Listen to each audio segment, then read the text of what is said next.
I, Xavier Vijay Tripathi. I am working as an assistant professor in Department of Humanities, Social Science and Journalism under the Faculty of Education and Methodology. आज का जो topic है वो पिछले ही topic का आगे का part है और अभी हमने पिछले 2 लेक्चर्स में पढ़ा है कि भारत में सामाजिक धार्मिक सुधार आंदोलन का बैकग्राउंड, यानी कि हमारे समाज का परिवर्तन की पूरी प्रक्रिया हमने देखी। मानव के उद्भव से लेके इंडस वैली सिविलाइजेशन और वैदिक पीरियड की सिचुएशन देखी। आने वाली उसके बाद जब नगरों और महानगरों का विकास हुआ, राजा रजवाड़ों का विकास हुआ, तो एक अलग व्यवस्था डेवलप हुई। उसके बाद इस्लाम आया तो भारतीय सामाजिक व्यवस्था, धार्मिक व्यवस्था में फिर परिवर्तन आए और उसको फिर हमने आगे करके देखा। और फिर हमने जब अंग्रेज आए और उस टाइम पे एक संक्रमणकालीन व्यवस्था जो थी, यानी कि एक पुरानी व्यवस्था और उसको बदलने की एक जो चाह थी कुछ लोगों में और वो शुरू होने ही वाली थी, उस टाइम की व्यवस्था भी हमने देखा। अब आगे चल के हम देखते हैं भारत के पहले रिफॉर्मिस्ट राजा Ram Mohan Roy.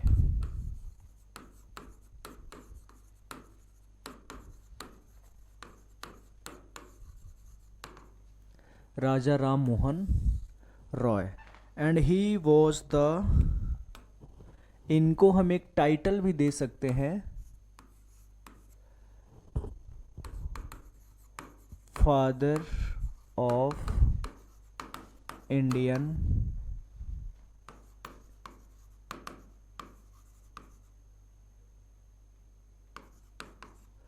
Renaissance, Indian renaissance यानी भारतीय पुनर्जागरण के पितामह, भारतीय पुनर्जागरण के पितामह,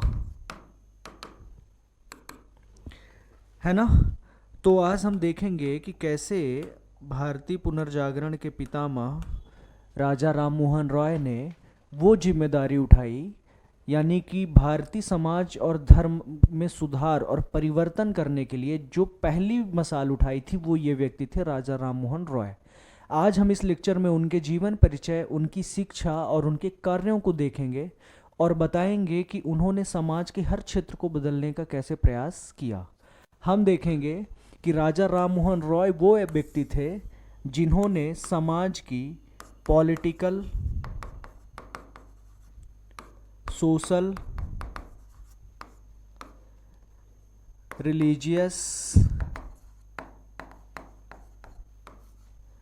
education, journalism and so on, और बहुत सारी चीज़ें ऐसी भी थी, ETC कर दो, यानी कि उन्होंने हर क्षेत्र को बदलने की जिम्मेदारी और सुधार करने की जिम्मेदारी उठाई। उन्होंने ये सारे रिफॉर्म्स करने की जिम्मेदारी उठाई। वो पहले व्यक्ति थे जिन्होंने भारत की सामाजिक व्यवस्था को सुधारने का प्रयास किया। वो पहले व्यक्ति थे जो हिंदू धर्म में सुधार की बात करते हैं।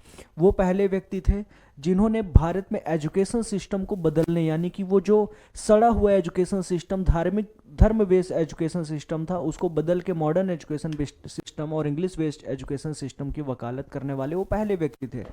उन्होंने भारत में जर्नलिज्म की स्वतंत्रता यानी फ्रीडम ऑफ जर्नलिज्म की बात करी। उन्होंने रेशनल थिंकिंग की बात करी, रैशनल थिंकिंग। अब ये रैशनल थिंकिंग क्या होती है? रैशनल थिंकिंग कहती है कि कोई भी चीज़ आपके तर्क के, कोई भी चीज़ को आप अपने तर्क से समझिए कि क्या वो वर्तमान में प्रासंगिक है या नहीं है, क्या उसका औचित्य है या नहीं है, वो कितनी धर्म प्रधान है और कितनी अधर्म प्रधान है, क्या आज वो मानवता के परिप्रेक्ष्य से देखने में वो सही है या नहीं है। इसलिए उन्होंने कहा कि हर व्यक्ति को शिक्षित होकर अपनी रैशनल थिंकिंग को बढ़ाना चाहिए और कोई चीज़, कोई ट्रेडिशन को फॉलो करने से पहले उसको तर्क के आधार पर तौल लेना चाहिए और उसके बाद उसको एक्ट करना चाहिए, है ना। तो ये सारी चीज़ें उनके एक टास्क में थे और राजा राम मोहन राय ने इस जिम्मेदारी को उठाया। उन्हें हम evolution of sati, practice of sati जो चल रही थी भारतीय समाज की एक खतरनाक बुराई के रूप में जानी जाती थी, उसका उद्धार उन्होंने, भारतीय महिलाओं को उन्होंने ही उससे मुक्ति दिलाई उस प्रैक्टिस से। उन्होंने चाइल्ड मैरिज जैसी बुराइयां और साथ में भारतीय समाज की अनंत बुराइयों की को दूर करने की जिम्मेदारी उन्होंने उठाई, और इस लेक्चर में हम यही सब पढ़ने जा रहे हैं। तो अब एक बार हम देखते हैं कि वो बिलोंग करते थे बंगाल से। बंगाल के एक ऑर्थोडॉक्स ब्राह्मण फैमिली से थे।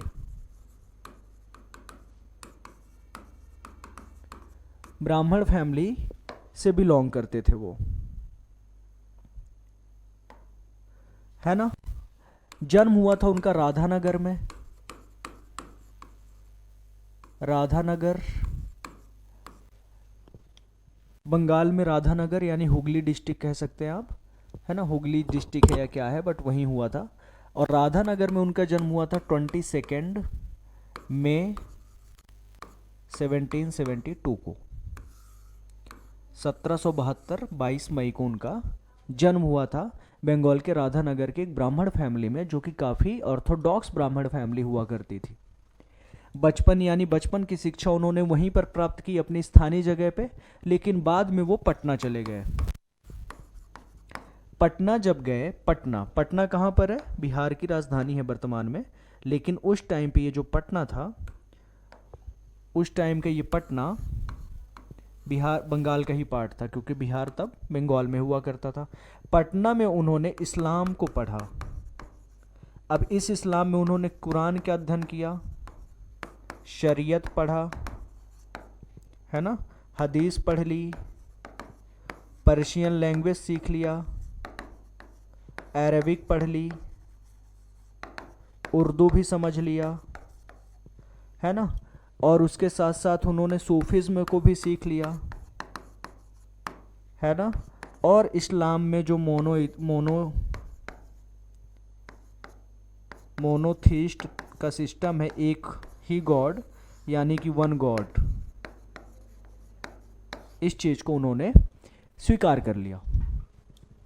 पटना में उन्होंने इस्लाम को सीखा, और साथ में ही इस्लाम के साथ साथ उन्होंने यहाँ पर अरिस्टोटल को पढ़ा एंड प्लेटो को पढ़ा। प्लेटो और इनकी जो फिलोसफिकल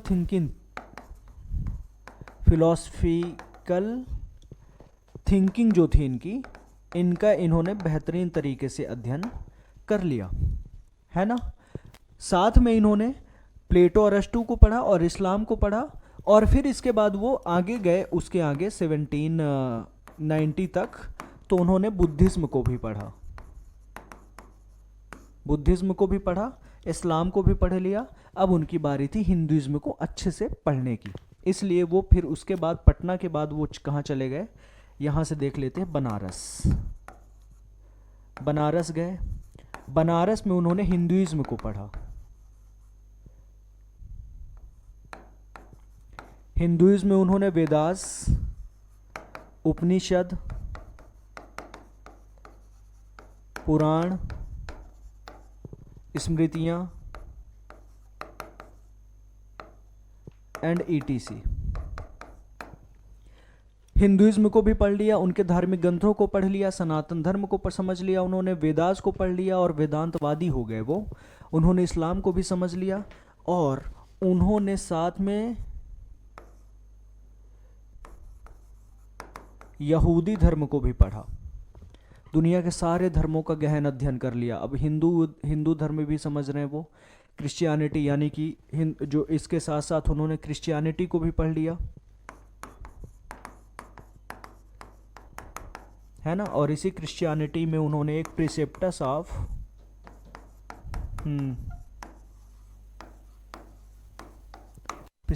ऑफ जीसस नाम की उन्होंने किताब भी लिखी थी 1820 में। ये आगे बात हम इसमें फिर से करेंगे।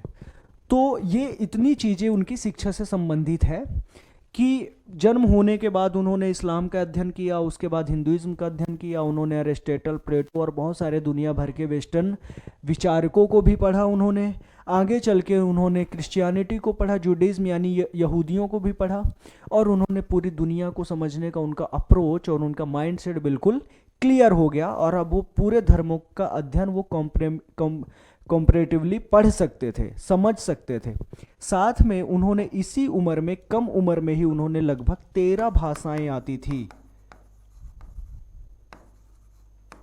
वो 13 भाषाएं जानते थे। ये बहुत अद्भुत बात है कि कोई व्यक्ति 13 भाषाएं बोल सकता था। अब इन 13 भाषाओं में मैं आपको बता दूं, हिंदी भी आती थी, बंगाली आती थी, उर्दू, पर्शियन, अरबिक, स्पेनिश, है ना, फ्रेंच, रशियन, इटालियन, इंग्लिश, बहुत सारी लैंग्वेज। अब देख लो, 2 3 4 5 6 7 8 9 10 और 2-3 भाषाएं और आती रही होंगी। और इतनी सारी भाषाएं, वो शायद तमिल तेलुगु भी आती रही होगी, दक्षिण भारत की कुछ भाषाएं हैं। और ये इन सभी भाषाओं को, 13 भाषाओं का ज्ञान था उन्हें। आप ये समझिए कि भारत माँ के गर्भ से, भारत माँ के एक महान माँ के गर्भ से एक ऐसे बच्चे का जन्म हुआ था जो भारत का पूरा भाग्य बदलने जा रहा था। वो पहला व्यक्ति था जिसने बचपन में एक ऐसे घटना को देखा अपने आंखों से, उस घटना का चश्मदीद बना, जिसको उसने हटाने का कसम खा लिया, वादा किया खुद से कि मैं इस प्रैक्टिस को ख़त्म करके मानूंगा, जिसे प्रैक्टिस ऑफ सती कहते हैं, जो भारतीय इतिहास में या फिर भारतीय समाज के लिए कलंक की तरह था, जिसमें एक जिंदा औरत को अपने पति के साथ फ्यूनल कर दिया जाता था या जला दिया जाता था। तो ये सारी चीज़ें आपने इसमें देख लिया, समझ लिया। अब यहाँ से आगे की कहानी को हम नेक्स्ट लेक्चर में देखेंगे कि कैसे वो आगे educational reform, social reform, political reform और जर्नलिज्म के क्षेत्र में क्या क्या वो कोशिश करते हैं, क्या क्या उनके प्रयास होते हैं और वो कहाँ तक सफल रहते हैं। अगले लेक्चर में हम इसी के साथ मिलते हैं। तब तक के लिए धन्यवाद।